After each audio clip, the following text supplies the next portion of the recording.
Max Luther Drive in Huntsville. That's the sound of an extra $250 after your first 10 deliveries with Uber Eats. That's right, an extra $250 on top of all the other cash you'll make during those first 10 deliveries. If that sounds good, visit t.uber.com/extra250. Uber Eats, deliver. That's the sound of an extra t.uber.com/extra250 for more details. Goodyear knows the importance of keeping momentum as you head down the stretch. Momentum starts with movement. It's pulled from the air like a contested. Good morning, guys, and welcome in to our little pre-show talk that we love to do this on Facebook Live, Twitter, Twitch, and YouTube. This is our little pre-show talk that we do before the show actually gets underway. If you are listening to ESPN, if you're listening to 97.7 ESPN The Zone right now, you are hearing ESPN programming. But if you are listening to us here on our pre-show chat, you have us. So we do this every now and then. We've done this now a couple days. So if you want to get in, remember, if you want to get in on the show this way, it's very simple and very easy. All you have to do is go ahead and send us some questions, some comments in, and you can do so on that bottom line down there. If you are watching YouTube, you can, if you're on your computer, you can actually comment there on the YouTube channel page if you so want to, and that'd be great. But we've got a lot of stuff to get to today. Semifinal play from baseball. The high school state baseball playoffs get underway today. There are several games that do get underway. We will go over all of those. There's games that get underway on Thursday. There's games that get underway on Friday. So we will take you through the map there and let you know who's all playing. The Rocket City Trash Pandas had their home opener last night. 7,500 people out there. If you were out there, let us know your thoughts, your opinions. What do you like about the ballpark? If it was your first time out there, the food, we're always curious on the food. So let us know your thoughts, your opinions from Toyota Field last night as the Rocket City Trash Pandas got started. Mark Emmert has a goal in mind for name, image, and likeness. But what if that's not met? The SEC, the Southeastern Conference, could take advantage big time of not having a blanket NCAA name, image, and likeness bill. We'll explain all of that. Tennessee fans now have a chance via The Athletic to take a survey and voice their opinions on the firing of Jeremy Pruitt, the hiring of Josh Heupel. So we thought, why not read you that survey and let everybody answer the questions to the survey? How do you really feel? How do you feel about Tennessee football? We'll answer all those questions. Let's join our radio audience. 7. Now, here's Scott and Drew. All right, here you go. And just like that, we are off and running. It is another brand new live edition of Talkin Ball on 97.7 ESPN The Zone with Scott Theisen and Drew DeArmond. Welcome in on this Wednesday morning. Yeah, a little chilly start to the day. Hopefully the temperatures will warm up, let's say around 3:30 this afternoon. Could use the sun to shine for just a little bit. Welcome in. Neighbors Wealth Management Hotline as we start the show wide open for you. 256-576-4977. That's the number for you to get in on the show, be a part of all the fun, all the excitement on this Wednesday morning. We have got a lot of stuff to get to today. As always, we've got a lot of stuff to get to. We're going to blend in some high school baseball, Braves baseball, Rocket City Trash Panda baseball. We're going to blend that all in. Got to talk some college football as well along the way. Some NBA news that is worthy of us mentioning it, especially for those that are trying out or not trying out, for those that will be in the NBA draft. John Petty Jr., etc. Good news for those guys. Sad news in the world of college football. We've got a lot of stuff to get to. Obviously, last night, the Rocket City Trash Pandas had their home opener. Toyota Field. Did you go out there to it? Did you enjoy the game? Did you like the food? Always need that update on the food, especially some of the new ballpark foods out there. But anyway, the Rocket City Trash Pandas, they played 10 innings last night. They fall to the Tennessee Smokies 4-3, 10 innings. Had a chance to win in the 10th inning, had runners on the base, had the game-winning run on the base, but they can't get it across the dish, so the Trash Pandas fall. They'll be back at it tonight, Toyota Field, 6:35 first pitch out there at Toyota Field. Game 2 of that 6-game series gets underway tonight. Big night out there. A lot of people out there, a lot of people on hand to watch the Rocket City Trash Panda. 7,500 people at Toyota Field. So great night for baseball. Like I said, first time since 2014 that we had minor league baseball back in North Alabama. It was good to see it. Good to have it back. And hopefully the Trash Pandas can get this thing turned around, because on the record, the win-loss column, not faring so well right now, but it is still early in the season. But 256-576-4977. Did you sit in the traffic? Did you have to wait to get into the ballpark? The good, the bad, the ugly from the Rocket City Trash Panda home opener last night. Neighbors Wealth Management Hotline is open for you. What else do we've got on tap for today? June 3rd. Circle that date on your calendar. We're going to explain why. If you're an SEC football fan, that date will be important. UAH had their run in the Gulf South Conference tournament come to an end yesterday.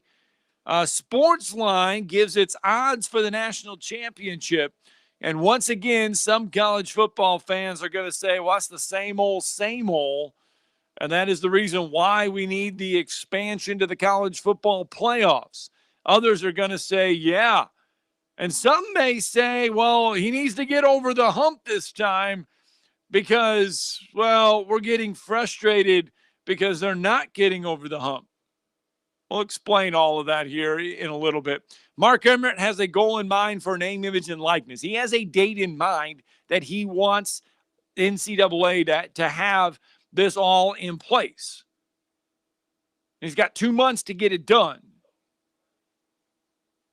But if he doesn't,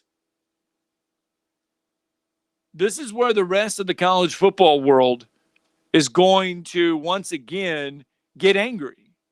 Because we talk about SEC fatigue all the time. We talked about it when the BCS National Championship was Alabama LSU. That helped spearhead the playoffs to get more teams in. Georgia and Alabama make the SEC playoffs, or they make the college football playoffs. And now, it's that SEC fatigue. The SEC, several schools in the SEC footprint, if they do not get a universal name, image, and likeness bill passed, folks, the SEC could clean house.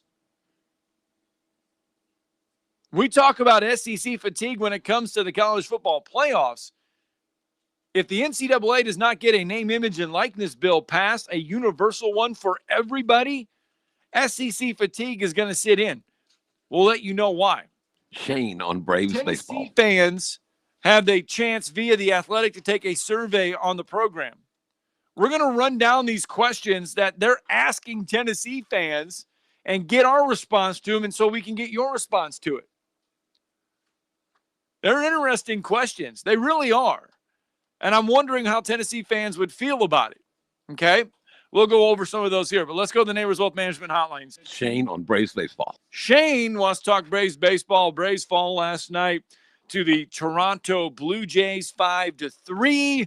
And like I said, if they're not playing the Nationals, the Braves seem to struggle, and they struggled last night 5-3 to the Toronto Blue Jays. Morning, Shane. Good morning, Scott and Drew. How are you guys doing this morning? Good. How are you, man?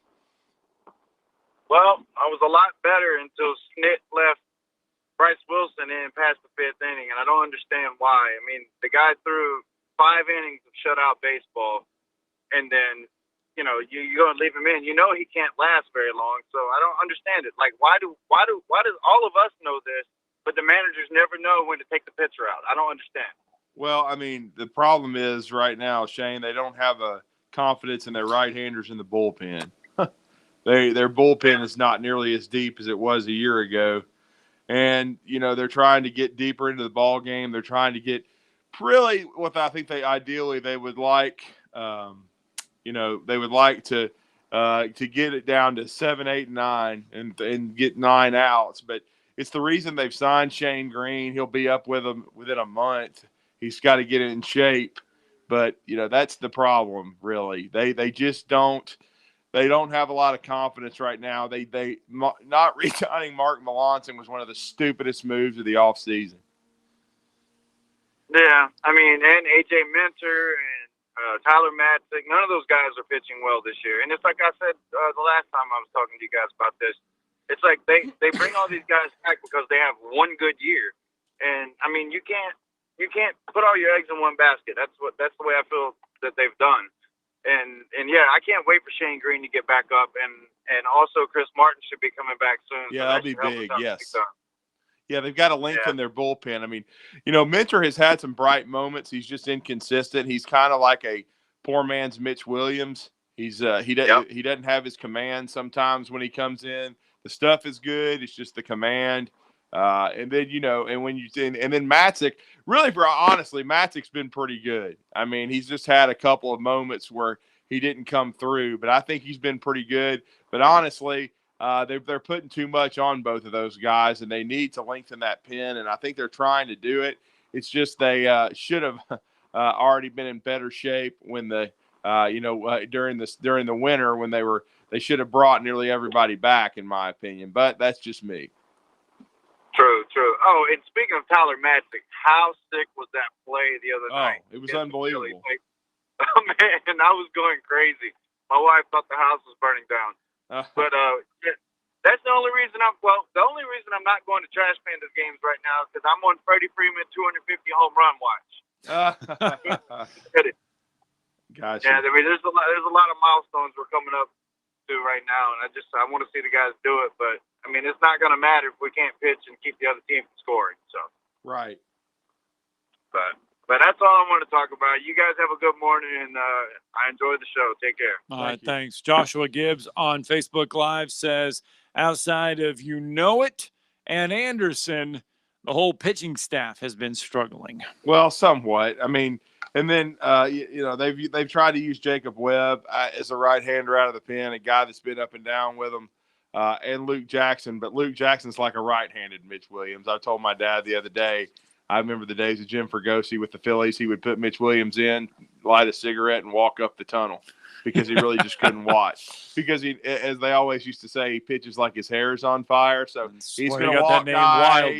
He's going to walk guys. He's going to hit guys. You're going to have traffic and base runners. He's just going to have to find a way to work his way through it.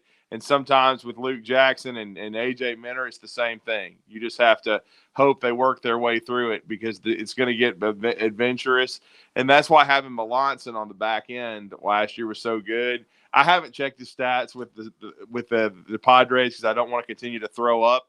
But the last I had seen, his ERA was like 0.3, and of course the Padres are near the top of the division in the NL West. But still, I mean, it was just.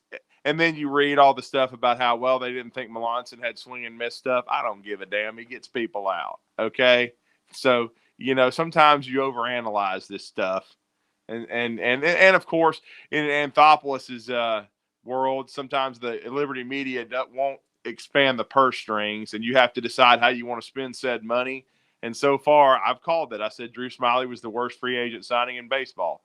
So we'll see. Hopefully it'll turn around. But again, it was a frustrating loss last night. Braves had a lead, ended up dropping it 5-3 to the Blue Jays. The Blue Jays kind of seem to have their number this year, but hopefully they'll bounce back tonight. As we mentioned in the Zone Center, Rocket City Trash Pandas fall to the Tennessee Smokies 4-3 in extra innings last night. 7,500 people at Toyota Field. It was packed, man. At least, I mean, I know we weren't there, but I mean, just looking at the social media, it looked like it was standing room only. Yeah, and I heard though. I mean, getting in and getting out. Getting in was a little hectic. I mean, some people had to wait in traffic a little bit. Right. But once you got in, you were treated to a spectacular Toyota field. Great food. Mm-hmm. I'm just curious if anybody has some of the food though. I just want to know a food report from the ballpark. Well, I mean, B. Rich was there with his family. It was all over Facebook. Like, he had a great time, and he might call and chime in. And the coolest part of the story is, I mean, his daughter Audrey, aka A-Train, she went to this game last night, and back in 1985, B. Rich's father took him to the first Stars game, so that's a pretty good story right there. So, that's cool. Yeah, they both went to the first game, and of course there was different results. Yeah, that Stars team was pretty loaded, as you said. The Trash Panthers are 2-5 right now; they're struggling a little bit, but we'll see. I mean, certainly they had a fireworks show. Lee Greenwood sang the national anthem, the seventh and then inning, you know, they got Lee Greenwood on in there, and unbelievable voice, you know, and so again, as far as being a show, I think you'd have to give it an A+. I think it went off. It's just only, you know, drawback was just not getting the win. All right, so that is that. And then don't forget, we got coming up here in just a little bit, Chris Heaps is going to join the show. Yeah. Russellville head baseball coach, because the semifinals get underway all across the state of Alabama today. In Class 1A, Donahoe and Summerton Christian will meet. GW Long and Ayrton will meet. In Class 2A, Mars Hill Bible will be at Westbrook Christian today. That first game will get underway at 4:30. And then in Class 5A, both semifinal games will get underway. Pike Road will be at St. Paul's Episcopal. That one will get underway at 4. And the reason why we bring that one up, because the winner of Russellville and Madison Academy, winner of that series, will either meet Pike Road and St. Paul's Episcopal. And the Russellville-Madison Academy series gets underway today as well. First pitch in Game 1 will be 4:30. Game 2 will get underway at 7. And then if they need a Game 3, that'll be Thursday at 5:30. And then you got a slew of games that get underway on Thursday, and a couple games, not many, just I believe 2 or 3 get underway on Friday. Yeah. And the main showcase for us is, of course, later today at 4:30 at Madison Academy. You're going to try to go by there for some of that outstanding baseball. It might be the best series of the week when you think about 2 of the top 3 teams in the state of Alabama.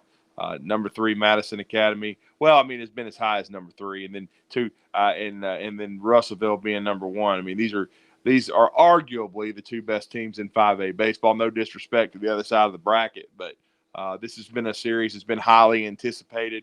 Russellville won 3 straight state championships in 15, 16, and 17. Chris Heaps, cut his teeth under the great William Booth at Hartselle High School, and has built a powerhouse program over there. Always been good to us, always been good to me.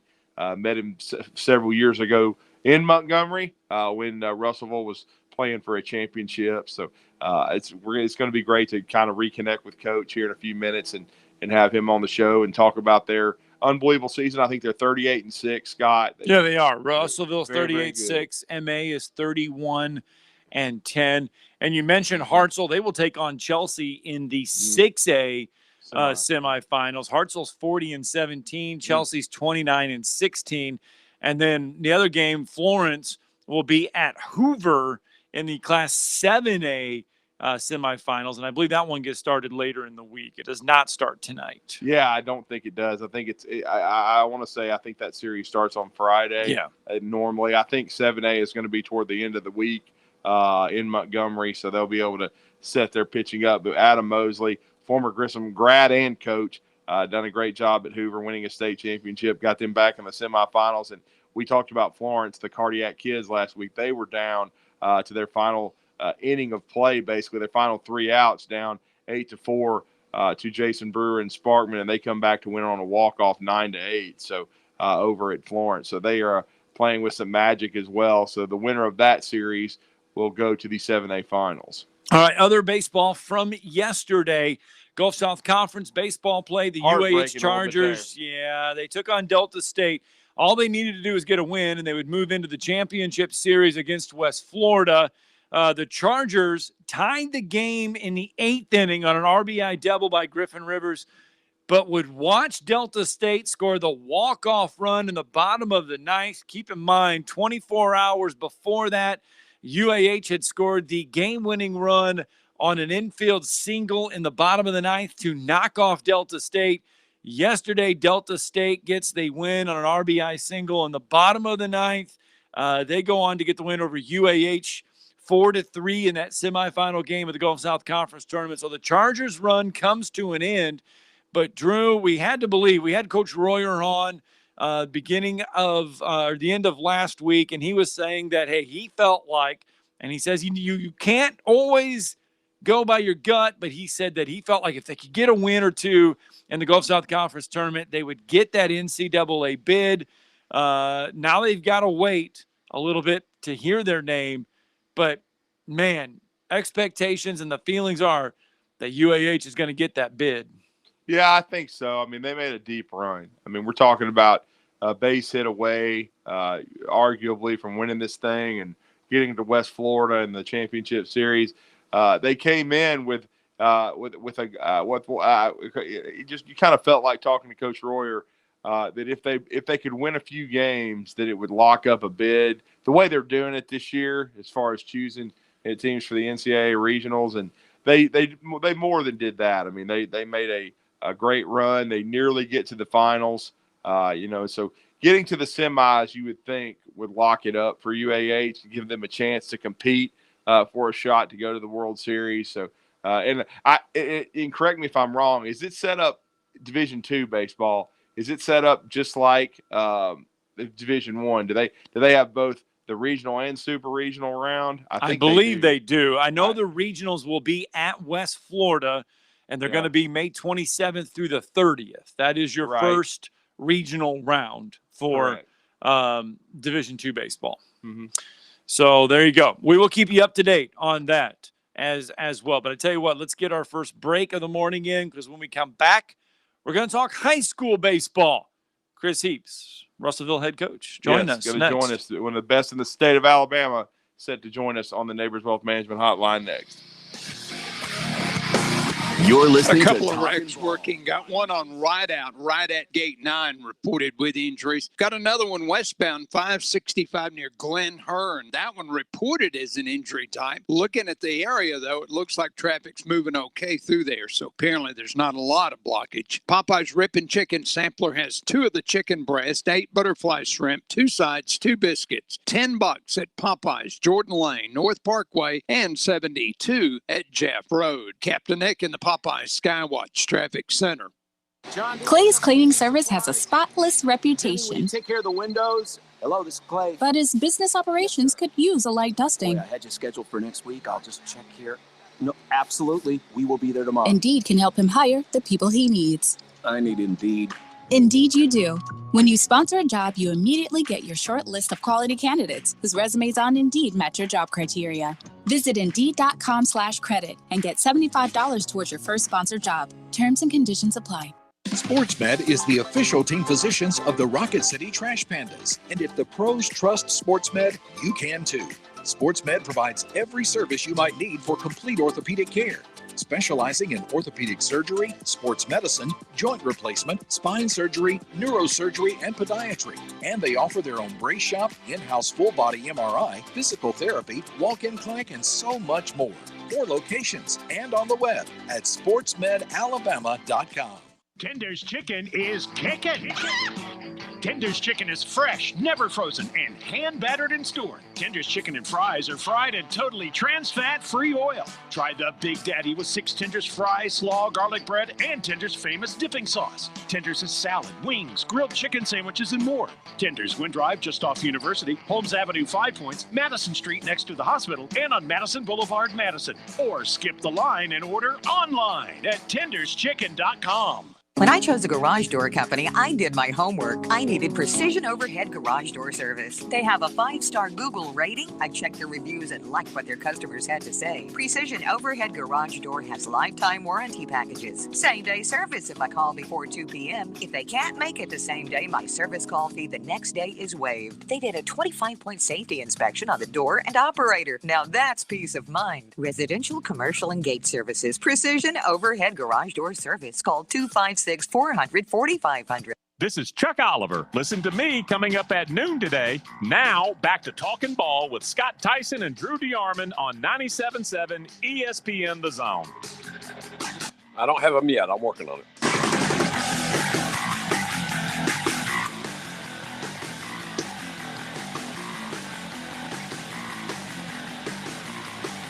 All right, 7:25 here on a Wednesday morning. Welcome back.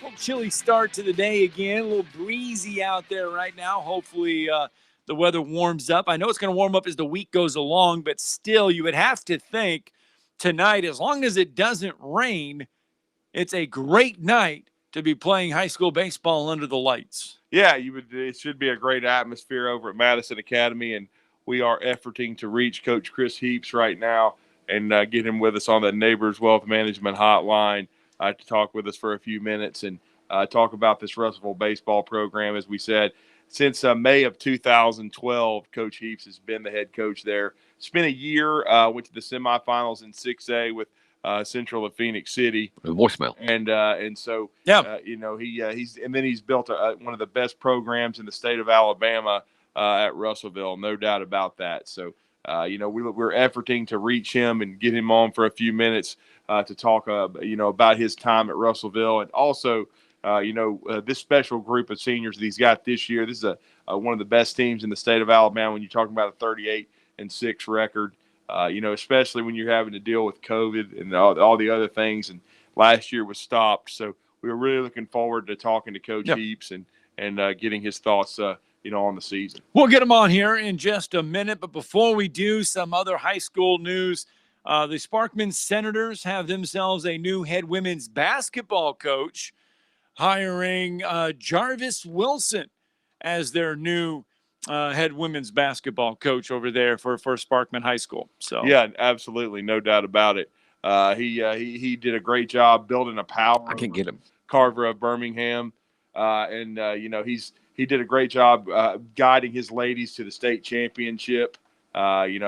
He ended up, they won it this year for the first time ever over Mae Jemison and Coach Hobbs. And it was a heartbreaking loss for Mae Jemison, but a great run for Carver Birmingham. And that program had never kind of reached those heights until Coach went over there. And so that will be a big addition for Sparkman, who's always been one of the best girls programs around, but really hasn't, been able to reach the summit of girls basketball really since June Seals retired. Yep.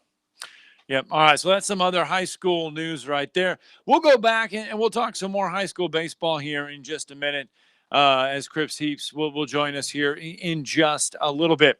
We were talking about the odds for a college football national championship, and I mentioned this in the beginning that once these names are released, it's that same old, and I'm wondering if this will give people, that are on the fence about expanding the playoffs. Okay, now it's time.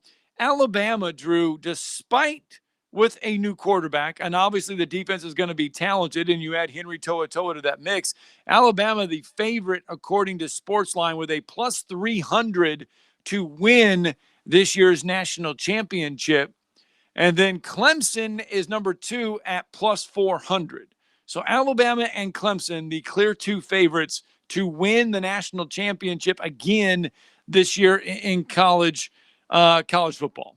Yeah, they are. It's not surprising. I mean, that's why everybody wants to expand the playoff. Of course, all it's going to be when you expand it, you're just going to end up getting some teams in there that have no business being there, and they're going to be embarrassed, in my opinion, because they can't play at that level. But it's all about money. It's all about getting somebody that, their place at the table and trying to pacify, the rest of the Power Five and perhaps even the group of 5 with the representatives. So that's what it's about. But until you are the man, and until you get knocked off the pedestal. And so to be the man, you got to beat the man. It's right. the old Ric Flairism. And so that's what you have to do. So every year going in with what Nick Saban has built and what Dabo Swinney has done, those are going to be your two favorites going in pretty much every season. All right. Ohio State is number 3 at plus 700, followed by Oklahoma at plus 800. And then you get Georgia at plus 1,000. And Texas A&M, Drew, is there at plus 2,000, with Florida and Notre Dame at plus 2,500. Those are the top 8 teams to win the national championship. And I look at Georgia, and The Athletic has put out something, and they've titled it, said, all the pieces are in place for Georgia and Kirby Smart. Now it's time to get over the hump. And it kind of relates to the fact that, yes, Georgia's not going to go anywhere because they've been recruiting at a high level. But they say that all the pieces right now for Georgia are in place, and that this year, because of the pieces that they have in place, could be the year that he finally gets over the hump. Not if he doesn't, he's on the hot seat or anything like that, but he's going to have to eventually get over the hump. And they say this year could be the odds makers say it is, but is this the year that Georgia gets over that hump? Well, it may be so. I mean, they're going to be one of the more talented teams in the country. They've got the most experienced, quarterback with the best reputation, I guess, JT Daniels. You'd have to say he's the most talented returning. He didn't play a complete season, but when he was in there, it made a difference for Georgia from the standpoint of a vertical passing game. Though they've lost George Pickens for some or maybe even the entire season, we don't know yet how much what we'll see out of George Pickens. But certainly they've got JT Daniels back at quarterback after completely butchering the quarterback room last year. But certainly they've got a lot of talent back defensively. They've got Zamir White at running back. They've got James Cook. They've got a lot of weapons. They've got several tight ends. That's why we call them Venmo. I'll just let you figure that out. But anyway, they've got a lot of talent, and so I think they're definitely the leader in the clubhouse as far as the Eastern Division goes. No question about it. Florida's got a ton of production that they've got to replace offensively, and they weren't good defensively a year ago. So there's a lot of questions for them. There's some that believe Kentucky could leap into that top 2 or 3, but the big question for them is offensively. Are they going to be able to throw the football? What's the quarterback position going to look like? They should be able to be physical, run the ball, and then play solid defense under Mark Stoops. But they're trying to change their philosophy a little bit and modernize offensively. So, and then with Missouri, I think Eli Drinkwitz did I thought one of the more underrated jobs last year, right? With the expectations that he came in with. Connor Bazelak really kind of settled the quarterback position down. So Missouri is going to be another interesting team to follow, because I still think, and I've been saying this, that when you talk about South Carolina, Tennessee, and Vandy, that if I had to choose one of them to maybe surprise, if Tennessee keeps adding this talent out of the transfer portal, perhaps they could be up there in that 5 slot. But I still think there's a separation there from the top 4 in the Eastern Division and those back 3. Now, in this article there in The Athletic, and you have alluded to it a million times, they say the outside view of Smart continues to ding his handling of the quarterback position. Yeah. And you have alluded to, and you just did that, and game management decisions that backfired. See Fields, Justin, and fake punt. Obviously, Georgia fans know exactly what we're talking about when we say fake punt. It says even Georgia fans still debate the former subject while acknowledging the latter as a sore point. Yeah. But they also applaud Kirby Smart, though, and they say this is a big reason why that this could be the year he gets over the hump, is because his willingness to adapt his offense under Todd Monken, and that Georgia passed the ball more than 26.5 pass attempts per game against Power 5 teams in 2018 to 29.75 in 2019 to 30.6 attempts last year. So that's why they say Kirby Smart's willingness to adapt his offense now is the reason why Georgia could be that team that are they going to adapt it? I don't know if they are. I haven't seen it. I haven't seen him change much at all. He keeps changing coordinators, but I haven't seen a change in approach. The play calling looks a lot right, a lot like what I've seen for his entire tenure there. I mean, I don't see much change. I mean, we haven't seen much RPO. We haven't seen a lot of spread. He's still been playing a wide ball and just throwing it a little bit more, but more tight formations, more, traditional formations. I haven't seen a lot of creativity out of Georgia, to me.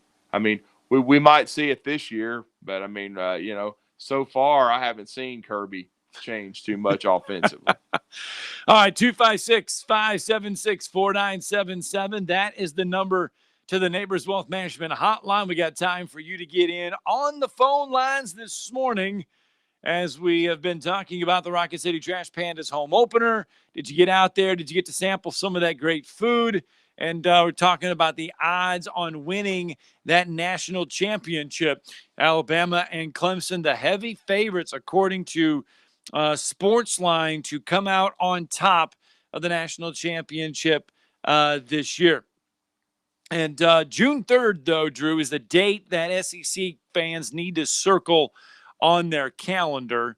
And we say June 3rd because that is the date where the SEC will vote on the interconference transfer rule. We know it'll happen June 3rd, and all expectations are that it passes, but we have to wait now till June 3rd.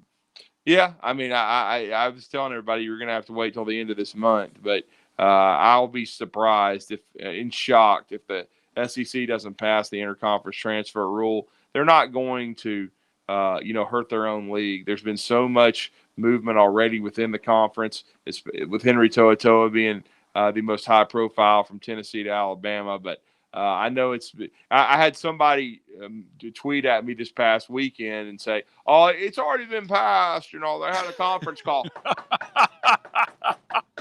Nope. I mean, that's why I didn't respond to the guy. But I mean, yeah, sorry. I mean, you got earwax in your ears or something, because that's not what happened.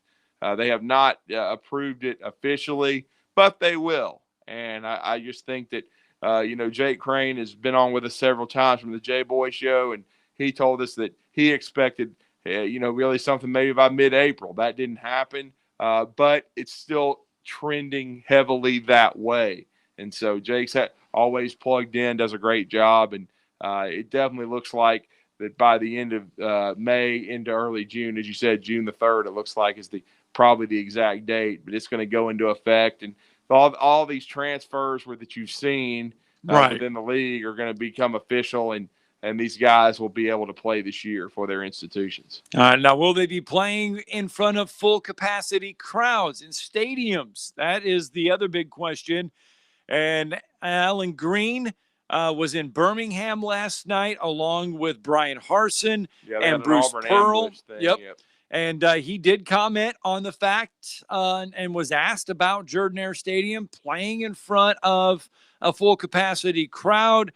And he did say that he does anticipate it. He said, hey, now's a great time, though, to go out and get vaccinated.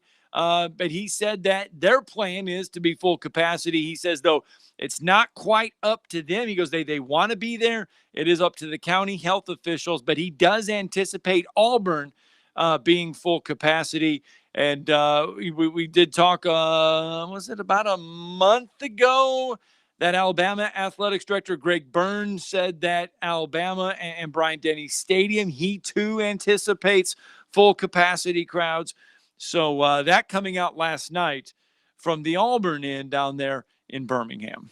Yeah, and I mean, I think everyone's anticipating that, hopefully getting back to normal by the fall. I mean, we already talked about the Moron Award from yesterday, the NCAA, and the stupidity with the way they're handling the baseball regionals, but you wouldn't expect anything less from the NCAA. They're reactive, not proactive. They're always late. They always drag their ass with whatever they do. and they're so bureaucratic. I mean, I wouldn't blame the Power Five for eventually breaking away from them because, I just think they're inept. But that's just another story for another day. It's frustrating for these student athletes. I love the moron tweet that you sent me yesterday as well from Brandon. Yep, there you go. I loved that one, and it was from the Wayback Machine from 2017, actually. And Brandon went and found a old Dan Woken tweet that was. I'm not sure Alabama can even score on this defense. It was referring to the Vandy defense from 2017. He says, I'm still kind of stunned that Alabama Vandy's a 19.5-point line. I don't think it's a slam dunk. Bama will even score 19 on this D. And that was from a 2017 Dan Woken tweet. And your reply to me was MORON in all caps. Yeah, so with periods by each one. Oh, that was funny. Thank you, Brandon, for that golden nugget there, so to speak, on Twitter. That's the problem because Dan Woken doesn't understand football at all, and they pay him to cover it, which is a joke.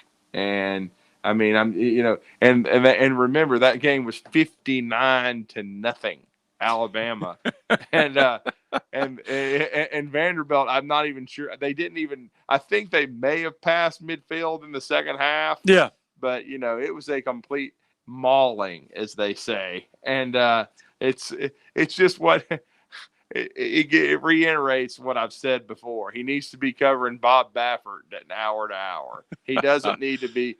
And then the U.S. Open and Wimbledon and all the other tennis tournaments. He doesn't need to be covering college football because he doesn't know a damn thing about it. All right, it's 7:40. Let's get a break in. When we come back, we'll continue the talk here on 97.7 ESPN The Zone. You're listening to Talkin Ball on 97.7 ESPN The Zone. Got a couple of wrecks we're trying to get clear. Westbound 565 near Glen Hearn and right out at gate 9. That one reported as an injury time. 2030 Fast Track can make your clothes fall off. Allison lost 100 pounds in 7 months on the plan. A free quiz will show you if it can work for you. 2030huntsville.com. Captain Nick in the Jordan Lane Popeye Skywatch Traffic Center. Tom Luganbill here for Woody Anderson Ford. When I was in the Tennessee Valley, one of the things that impressed me the most was the quality of the people. People like Bobby White and his team at Woody Anderson Ford. And now you can experience the tremendous new service lanes and showroom at Woody Anderson Ford, at Jordan and Sparkman, or just stop by for breakfast or lunch at Henry's Mustang Cafe. And in Madison, visit Woody Anderson of Madison on Hughes Road, just south of 72. Like a great college football tradition, always there. Woody Anderson Ford. If you're ready to lower your utility bills, it's time to call Eagle Insulation. Eagle can handle it all. Attic re-insulation, insulation removal, wall insulation, and new construction insulation, commercial and residential. Our primary goal is to save you money, and lots of it. Typical clients realize their return on investment within 3 to 6 months. That means the re-insulation actually pays for itself and then some. See if we can help you. Contact Eagle Insulation today, 256-755-1556, or log on insulatewitheagle.com. Here's a list of what we have. The Crimson Tide Sports Network, the Atlanta Braves Radio Network, Madison Academy Football, UAH Basketball, the SEC Radio Network, the College Football National Championship Game, the SEC Football Championship Game, NBA Playoffs, MLB Playoffs, and that's just the starting lineup. 97.7 ESPN, The Zone. That fact is important for you to know. You've got to experience Toyotathon at Bill Penny Toyota. They've got the selection with over 700 new Toyotas to choose from. And they've got the extras with Bill Penny perks and a 10-year unlimited warranty. So get on over to Bill Penny Toyota today and experience Toyotathon. Bill Penny Toyota in Huntsville and online at BillPennyToyota.com. Bill Penny's Toyota 10-year unlimited warranty is valid through the 10th year of ownership. Valid on new vehicles only. See dealer for details. Now is the best time to have your rugs cleaned. Call Bracy Cleaning today. Bracy offers free pickup and free delivery. We also offer upholstery cleaning in your home or at our shop. And if you're moving, Bracy will pick up at your old home, clean, and deliver to your new home ready to enjoy. Bracy even offers commercial strip and wax and carpet cleaning for both residential and commercial. Discounts available for churches, schools, and charitable organizations. In business for 38 years. Bracy Cleaning. Call today for your free estimate. 256-248-4108 or online at bracycleaning.com. This is Wes Neighbors talking to Chris Haygood of Bob Wallace Appliance. Chris, what sets you apart from other appliance dealerships? Wes, these appliances are going into the most used room in your house, your kitchen. The way we have these appliances displayed, it's easy for you to visualize how they'll look in your home. Wes, what sets us apart is the people. They're well trained. In fact, they live and breathe these appliances. And if you need service, you'll really appreciate our parts department. Contact Bob Wallace Appliance at 256-533-2121. When you call most roofing companies, all you'll hear is, you need a new roof. Not when you call Fleming. At Fleming Roofing and Restoration, we're focused on your needs, whether it's an easy repair or a full roof replacement. Folks around here have trusted Fleming since 1965 for all their residential and commercial roofing needs. And as the area's storm damage experts, Fleming knows all the ins and outs of the insurance claims process. Log on FlemingHSV.com to schedule your free estimate today. Fleming Roofing and Restoration. We show up. This segment of Talkin Ball is brought to you by University Kia, the #1 volume Kia dealer in the state of Alabama, located online at universitykia.com. We cover all the SEC schools, including Western Union and Venmo. I want that money! You know, 97.7 ESPN The Zone. Coach Heaps ready. Mike's on.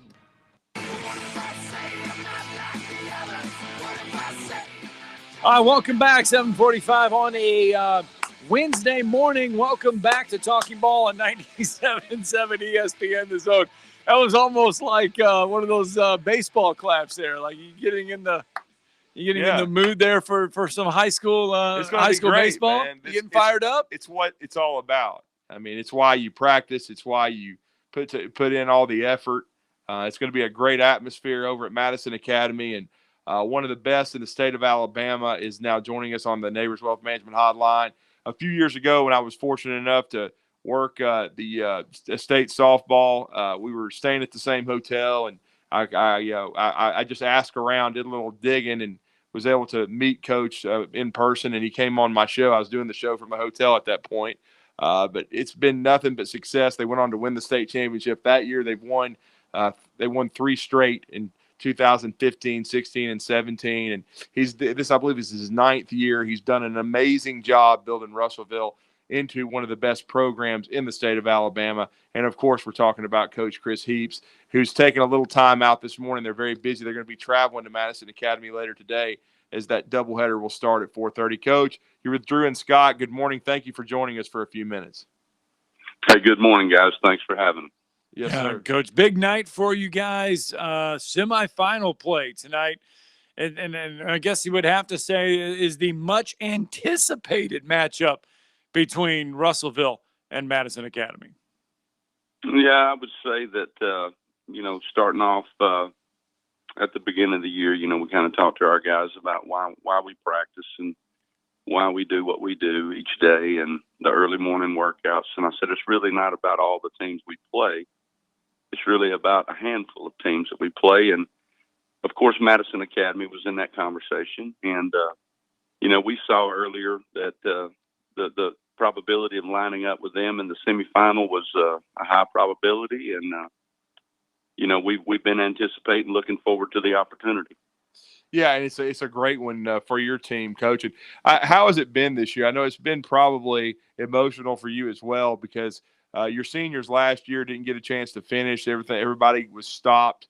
And then this year, certainly there's been a lot go into it, a lot of effort by a lot of people to, take precautions and to get a chance to play. And I know a lot of coaches around the state, and they're just thankful and for the opportunity to go out and compete each day.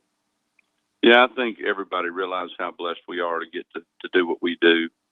Our kids definitely, I think everybody kind of took things for granted, and then all of a sudden having things, ripped from us last year the way that they were, it's quite emotional. for a lot of guys, we only had 3 seniors last year, and one of them played a big role in our lineup. And, we were having a pretty solid year, but I felt like, again, we were a year away from having another possible run of 2 or 3 really good years.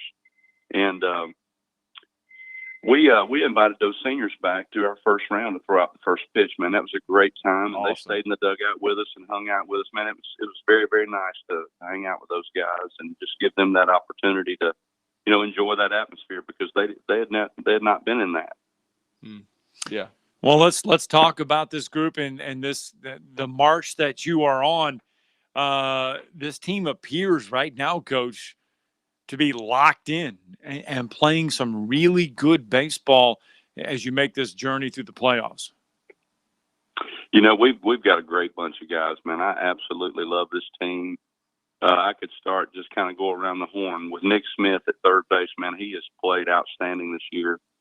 He's a very talented defender at shortstop. Eli Gibson, he's a magician with the glove. He is a great kid, and just a pleasure to be around. Both of those guys work really hard. They probably log in as many hours as anybody that's ever been in our facility other than Judd Ward, Cole Barnett at second, a senior. He had been our shortstop the past 2 years, and probably the best thing I ever did for him was move him to second base. And, man, he's really shown up and shown out. And Jackson Lindsay's an elite defender and a very good hitter at first base. And Cole at second leads us with home runs, and Jackson leads us with hits. Nick's power guy. Gibson's the leadoff guy. Man, our infield is rock solid. We love the fact that our pitchers pound the zone and give us a chance to play behind them. We've got a bunch of really good athletes in the outfield, starting with Grayson Thornton left and my son Kason Heaps in center. And we platoon a couple of guys in right with J.D. Bishop, a senior, who's a very solid defender, and then a sophomore, Banks Langston, who also has an elite arm and elite speed, and just got a real good mix of guys. We got a bullpen full of pitchers that are chomping at the bit to get in the game, and haven't had a whole lot of opportunities because the other guys have taken care of business. But we just got a good, deep roster that really loves each other and don't want to let each other down, though. So that makes it a pleasure. Yeah, it really does, Coach. And I know you got 2 of your top 3 guys. I know your number 1 that's going to start for game 1 tonight, Emmett Green, a junior. He's a little bit different. He's a submarine guy. And then I know you've got 2 seniors that mean a lot to your pitching staff and rotation. Enrote Gallagher, who's scheduled to go in game 2. And should we see a game 3, Gordon White, a kid that, as you said, when you spoke to AL.com, very good academic kid, but headed to Millsaps. But all 3 of those guys, great competitors on the mound, Coach. Absolutely, man. Those guys really attack the zone. They're great kids, man, and they put in the time, put in the work. Coach Langston brought him over this year, added him to our staff. He's done an outstanding job with our pitchers, and man, they've got a very strict routine, and the guys love the routine, man. They really take it seriously and do a good job. We have a saying that you're a product of your process, and preparation is what it's all about. It's not really about playing Madison Academy. It's about playing the game at a high level and about maintaining the process that we set out to maintain. And our guys have done a good job of staying on task and really believing in that process, and that process has produced pretty good fruit. It certainly has. Let's talk about you and Coach David Presley. You guys have a little bit of history 6 degrees together. of separation. Yeah, kind of fill the listeners in a little bit on your guys' path. Man, I love David. David was a great player for us at Hartsville. David was a full-time starter on the 2000 team. He was a middle infielder for us, and man, a solid guy. Came from a coach. His dad coached the softball team there at Hartsville for many years and was very, very successful. And, man, he's a great guy. I love their family, just really, really good folks. And David was just a hard-working, blue-collar kid, always,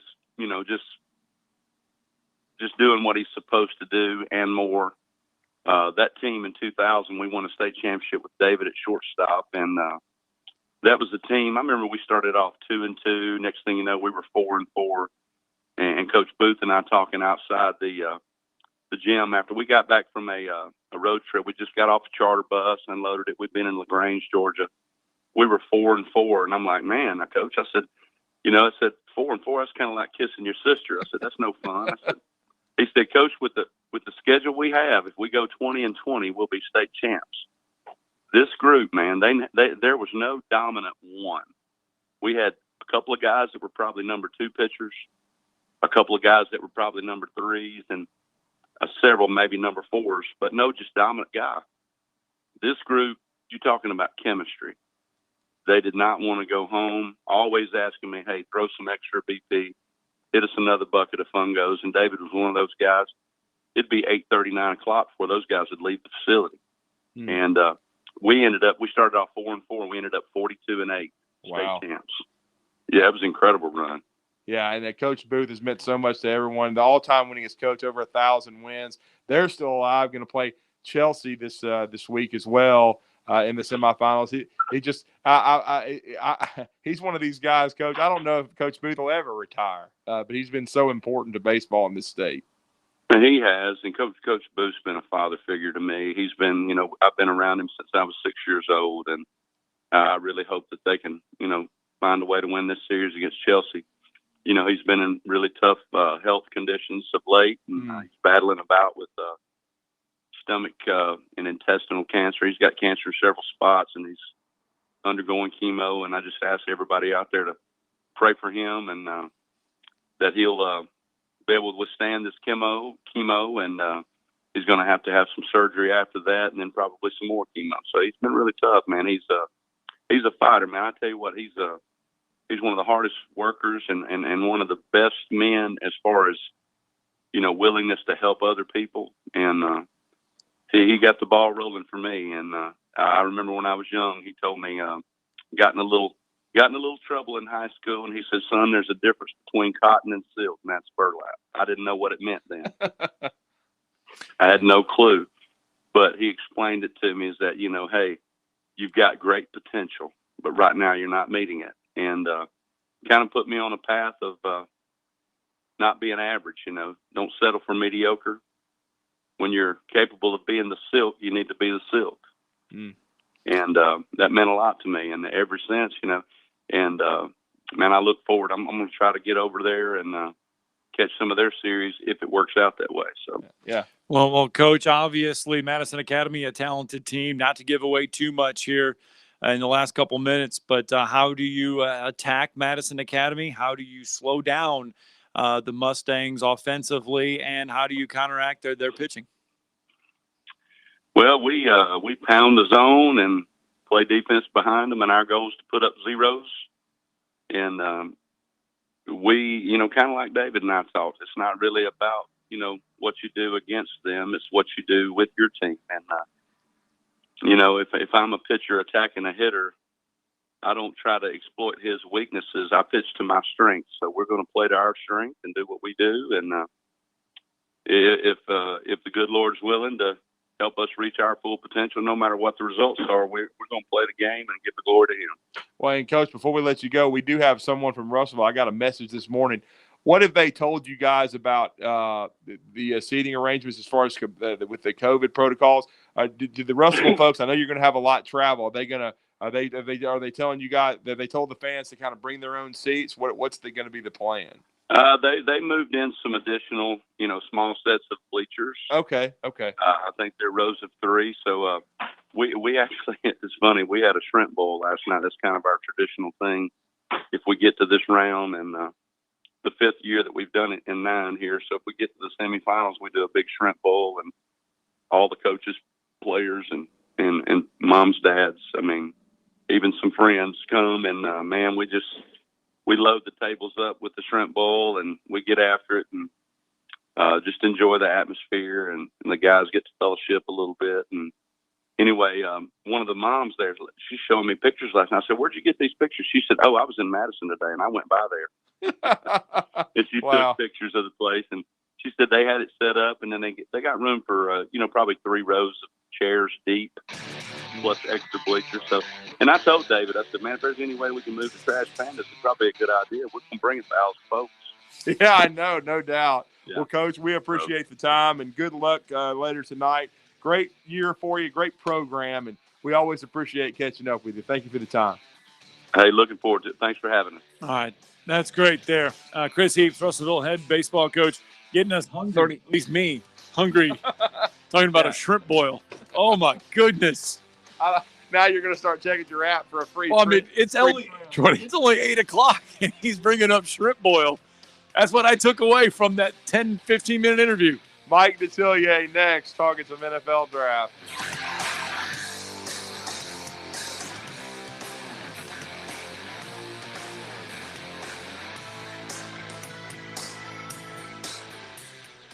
Hey folks, this is Arthur Seaton, managing partner of University Kia, here letting you know we are proud supporters of Madison Academy football. And a quick shout out to my son, Avery Seaton, number 19. Stop into University Kia today and shop our large selection of new Kias, including our all-new Telluride 8-passenger SUV, the stylish new K5, and the sporty new Seltos. Visit universitykia.com to view all our great offers and get pre-approved in minutes so you can drive home your new Kia today, because we want to see you in the Kia. Go Mustangs! Hey, this is Justin with the Furniture Factory Bar and Grill. As we all get back to a new normal, I just wanted to let you know about the best bar and grill spot in North Alabama with the best entertainment as well. It is the Furniture Factory Bar and Grill. Every Monday night is steak night. Every Thursday night is bike night. Plus, we have the best food around, from the Mexican pasta to the best Cuban sandwich you could ever ask for. It's all at the Furniture Factory, located at the corner of Meridian and Pratt. Find us online, FurnitureFactoryBarGrill.com. WZZN, Union Grove, Huntsville, Alabama. 97.7 ESPN, The Zone. Good morning from the traffic center. Clearing a couple of wrecks now. Right out near Gate 9, that one had an injury. Westbound 565 near Glen Hearn. Both of those should now be out of the way. Traffic level heavy all across the valley. You be careful on the rest of your trip in. Snelling needs experienced materials handlers, first and second shift positions. They are temp to hire opportunities. Resume to jobs at SnellingHSV.com. Captain Nick in the North Parkway Popeye Skywatch Traffic Center. From the WZDX Pinpoint Weather Center, I'm meteorologist Emily Owen. For this Wednesday, expect a few scattered showers, mainly in the morning. Otherwise, we'll see a cloudy sky. High temperatures will be topping out in the lower 60s for the afternoon. And for your Wednesday night, expect a few isolated showers. We'll see a mostly cloudy sky. Low temperatures will fall into the mid and upper 40s. I'm meteorologist Emily Owen on your home for ESPN Radio 97.7 ESPN The Zone. This is Brett Musburger's Action Update. Think O'Reilly Auto Parts for all of your car care needs. Stop by your local O'Reilly Auto Parts today. O'Reilly Auto Parts. Better prices every day.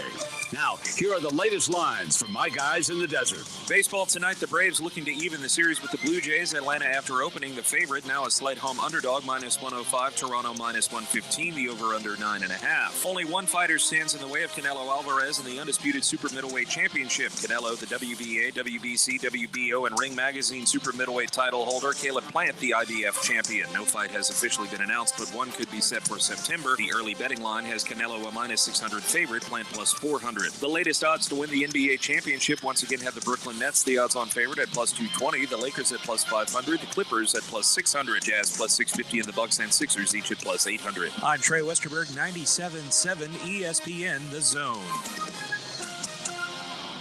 Log on today, 977ESPN.com.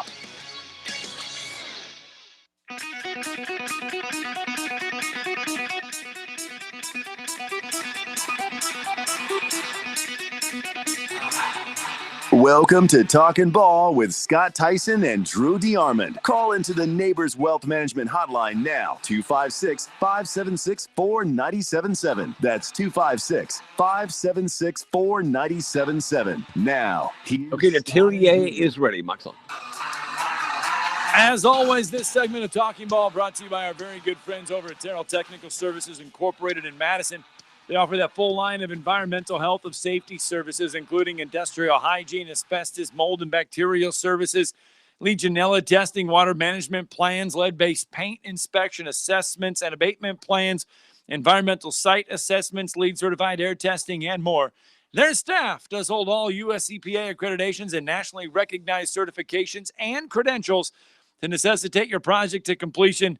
Give Terrell Technical Services a call today at 256-461-9278 to discuss your environmental health or safety needs. And yesterday on Talking Ball, we were talking about Arch Manning and making the camp rounds. He's going to be, we ran them all down, Clemson, Alabama.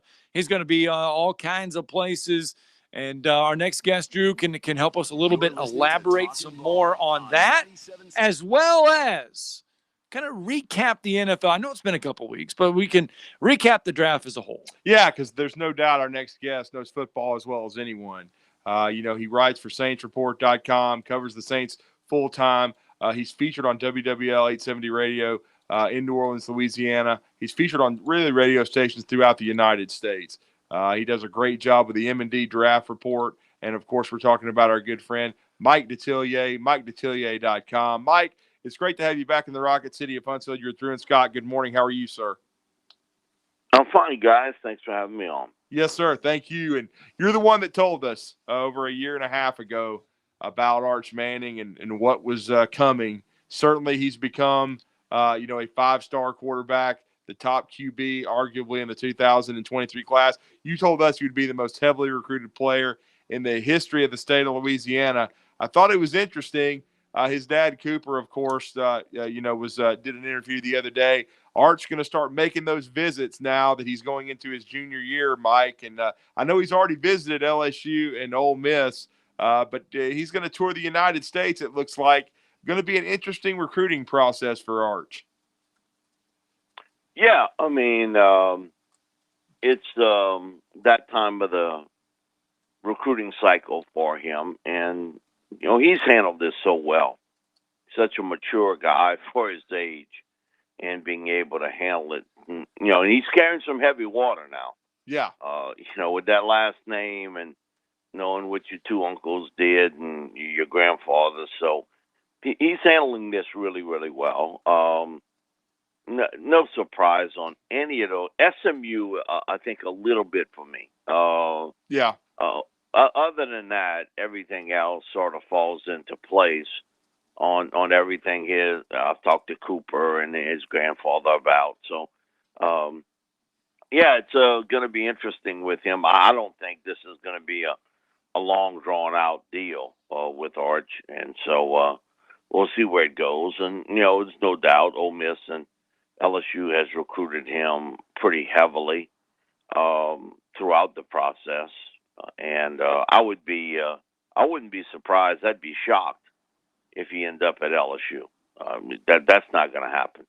Ole Miss is certainly, because of the legacy, is certainly in the mix there. And I think, he's going to pick the best school for him. And so it's a little bit different than, say, when Peyton and Eli came out, just because there is so much focus on the recruiting process, much more than when either one of the two uncles came out.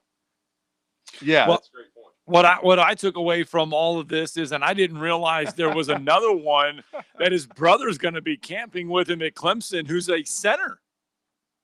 Yeah, he's actually coming to our Louisiana line camp. Nice.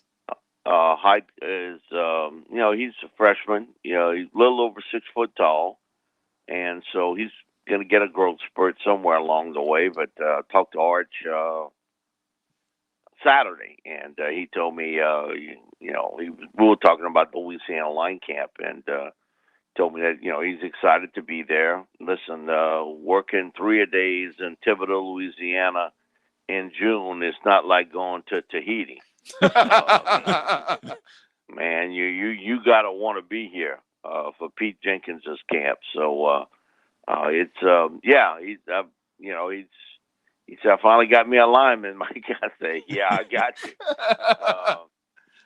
I got you. So, but he's close friends with Bo Bordelon's brother Brett, who was coming here. Bo Bordelon is the left tackle at Newman, who is a verbal commit to LSU. Okay. And Bo has a younger brother, Brett, who plays guard at the present time. And so Hyde and Brett are close friends. And so they both are coming to Louisiana Line Camp and the Pete Jenkins camp. And Pete's been having it, I think, basically 30 years. So, yeah, it's interesting. Yeah, he got a lineman out of the bunch, just a young guy, though, just a freshman. And he's not expecting to start at Newman this year, but he'll see some playing time. That's great. Another Manning coming down the pipe. And it is unusual. We haven't seen it. It's all been skill guys. Hasn't been a lineman. So it's great that you could give us some insight into that. And now the NFL draft in the books. Mike, I know you follow it as closely as anyone. We were hearing rumors that after the first round, that and you can confirm this with us or not, that Sean Payton had looked into maybe trying to trade up and snag Mac Jones when he started to slide a little bit to 15 to the New England Patriots. To talk about who you liked on draft day and what they did, and also about that, did Sean Payton try to move up and get Mac? Yeah, I mean, the Saints have been trying to get up, I guess, since January, since they got knocked out of the playoffs. There is no doubt that they needed a cornerback in the worst way, and they tried to get up high enough to get J.C. Horn or Patrick Surtain. It couldn't work out. It just didn't. So when Mac started to slide, they made a maneuver trying to get Mac Jones. No doubt that Sean Payton liked him a lot and just were unsuccessful to do so. But they tried. It's typical Payton. He's always tried to trade up in round one for a particular player. And, I mean, he's not going to admit that today. I'm happy with Jameis Winston and Taysom Hill and that sort of thing. But, that was no doubt that he was trying to do that. And he got a guy that he really wanted, though, in Ian Book. He spoke about him before the draft. And I just hearing in his tone, he really thinks that Ian Book one day can be a starting quarterback in the NFL. Interesting. We shall see. Yeah. Wow. Well, from the rest of the Saints' perspective, did the Saints do what they needed to do with the draft picks? Well, they didn't get the corner position settled. They're going to have to go outside the building and bring them a couple corners. There's no doubt about it. Now, they can't say that only because if you say, boy, we got a big hole at cornerback, then every veteran cornerback out there is saying, okay, yeah, I wanted $4 million, now I want $5. So, yeah, I can figure that one out real quick. So, but when you look at that cornerback position for this football team, okay, Lattimore's on one side, but there's a good possibility that he's going to face a suspension early in the season. And so he'll either have a 1 or 2 game suspension. Who's going to start on the other side? You got a 33-year-old Patrick Robinson. And people say, well, P.J. Williams. No, P.J. Williams, you don't want to see him out on the edge. He's been a dime safety for this football team. And they did draft Paulson Adebo, who I think is a good player. I think is a really good football player. But, man, that's a lot to put on a rookie to come in there to see. And I think he will see some playing time. But this football team really has to go out now and get him a couple veteran corners, and they got to create money to do so. So I suspect that what they'll try to do is get long-term deals with Ryan Ramczyk and Marcus Williams to free up money for today to go out and get a corner, and I'll use the word plural-wise on cornerbacks. You just don't have any numbers. And even if you did, you still, what happens if you have an injury? You have nothing left. So it's the one area that they've got to bulk up on as far as numbers and veteran players. And so I suspect that they're going to go out and get a veteran cornerback. And I like the picks 2 and 3. I think Pete Werner's a good player. I'd give him a B+ across the board. He's a good player against the run. He drops well in coverage. Has done well when they've asked him to blitz. And genetics, man, you know, his dad played in the NFL with the Eagles and the Jets. His brother was a football player at Harvard, which means he's pretty smart. You know, they're not giving you no athletic scholarship to go there. You know, you got to get in on academic and then just so happen to play football. So, you know, Pete Werner is, I think, a good, solid player for this team, and I like Adebo. This draft's all going to be settled on what happens in picks 1 and 4. And that is, if Sean Payton can turn Ian Book into a starting quarterback, you got something. Now, I've always looked at Ian as a guy that I think would be a really good number 2 guy in the NFL. Mm-hmm. But you can just hear it in his voice. He doesn't think that way. Mm-hmm. He thinks that he can be a starter. And with Peyton Turner, athletically, he's got everything you want as far as defensive ends concerned. He's got size, got this foot speed. He's versatile. He's played some defensive tackle, defensive end. He's got a quick get off. My thing is, was he dominant in the AAC? Mm-hmm. The answer is no. He was not dominant at Houston. He was a good player, but he was never a dominant player. It's not like he's going up against the tackles at Alabama or Florida or Georgia or LSU, whatever. Look the competition he was going up against, and he was not a dominant player. And he only missed a handful of games at Houston, but he was always nicked with something. Mm-hmm. He had 2 broken hands as a junior. Now, I give him a lot of credit. He was tough because he tried to play through it. But, you know, okay, you had that. You had the calf injury and the hamstring injury as a senior. He dealt with some COVID issues, but still, every year there seems to be something with him. He tore his knee up as a senior in high school. So, man, I think that sort of follows you when you have that long list of injuries. Mm-hmm. And you're talking about playing 10, 12, 13 games. Now you go play 17 in the NFL. Yes. That's a longer stretch. So I get why they picked him. I don't agree, but I get why, because he certainly fits the prototype of what they're looking for. But can he stay healthy, and can he turn potential into production? Because he didn't do that in college. Right. And we're talking to Mike Detillier, WWL 870 Radio, New Orleans, Louisiana. We're talking a little bit of some Arch Manning, and now we're talking NFL draft. I know you know Brian Flores very well, Chris Greer with the Dolphins. They decided to go with Jalen Waddle and then Jalen Phillips in the first round. What did you think of the Dolphins draft, Mike? I thought they did really well. I knew that he had a lot of interest, speed receiver.